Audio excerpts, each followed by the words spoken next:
Hello, you are listening to the OmniTalk Fast 5, brought to you in partnership with the A&M Consumer and Retail Group, Firework, SPS Commerce, and Sezzle.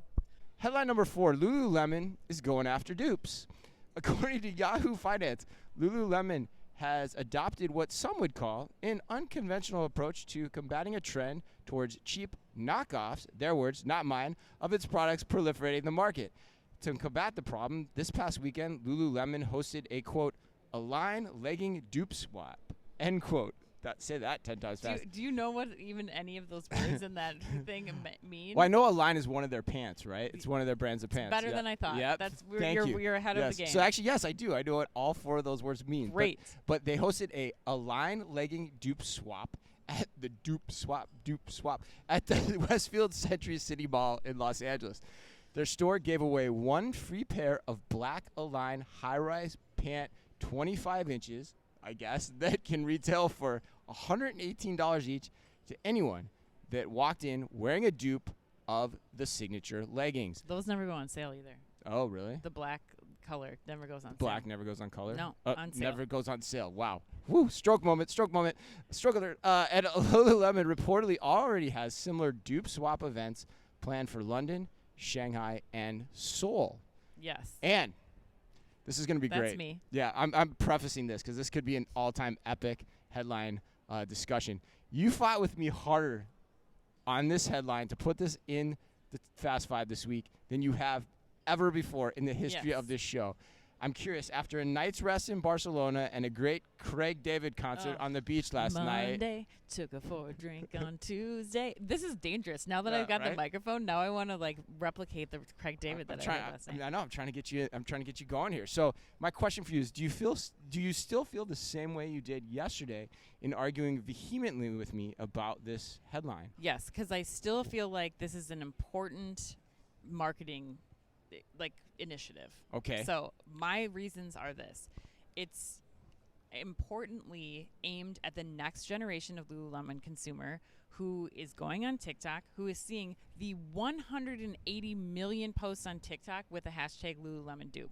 That's a big audience that you're looking at. A lot of content that is, talking to this next generation of consumer for Lululemon. Thousands of people. Look this up on TikTok. It is impressive. Thousands of people waited in line to do this dupe swap. People were leaving because there were so many people waiting in line for this to get these pairs of pants. It's a free pair of pants. It's a free pair of pants.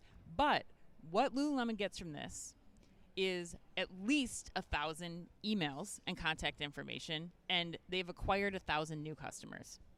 1,000 new customers that they get. How much are you paying for those customers on all the social platforms with all the targeting that you're doing, and now you have 1,000 pairs of pants on people who were not wearing them before? And I think, marketing tactic or not, whatever you want to say about this, Lululemon has those 2 things, and I think that that is worth validating as a marketing tactic. I think it works. What will they do after this? I think we're going to talk a lot about this. I think for me, the most important thing to focus on is Lululemon. We talked about this yesterday, Chris, is, now that you've got that product on them, that product better hold up, number 1. And 2, you better start reaching out to those people via the email addresses you collected when they got their free pair of pants, and start talking to them about your resale program and how you can use that as an entry point to get those lower price shoppers into the brand and keep them there until they can pay $118 for those leggings. Whoa. All right. I 100% disagree. I can't get on board with this marketing tactic. I just don't like it at all. Okay. I think there's a big difference between a customer and a returning customer. Mm-hmm. I think at the end of the day, the reason that traffic is there at that store for that event is you're giving away a free pair of pants, essentially. And there's probably tons of people that are buying the dupe to then just go and exchange it. So I wonder how much loyalty you're going to get from an effort like this.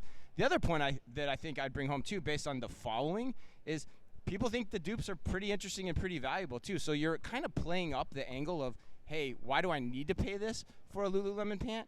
And probably the people that want to can't. So the dupe market, depending on the level of quality, which we've talked about, we can go from knockoffs to really, close quality too. There's a whole range of probably dupes out there.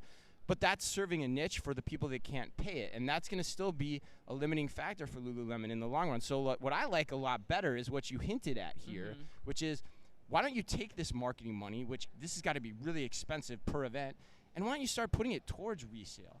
Why don't you start putting it towards your resale efforts and getting people that can't afford the product at the early stages, especially the younger generations, into the brand in a different way and keep them in the brand as well. I think that's a much more effective long-term strategy than single one-off events like this, which honestly feel like to me more marketing sizzle than long-term power. And this is nothing new, too. That's the other thing. Like, the fact that people are duping or knocking off product has been around in retail since the dawn of time. It's not going to go away. There's so many aspects of this in terms of how brands compete with each other, whether they're doing private label or not, whether they're high-end brands like Lululemon or Gucci fighting this knockoff battle. So it's not anything new. I don't love the strategy. I'd rather see them go more on the resale. But final word, because it's your headline. No, I think I don't have much more to add. I think let's just see what happens here. I think a lot of marketing efforts have been invested in the past by a lot of brands, and I think this one will bring a larger return than some of those. Just doing an event, like even doing a Lululemon event where it's just, you're giving away a headband or something of lesser value. Like, I think, or even sponsoring another event. Like, I think this is a strategic marketing move, and I think there's some value to it. I think we'll start to see more customer adoption, especially in that next generation audience that doesn't have the cash yet to be in the Lululemon brand halo. So your thought is get them in early, make them even more, make them aspire for the brand even more. That's your take. I do. All right, we'll see what happens. All right.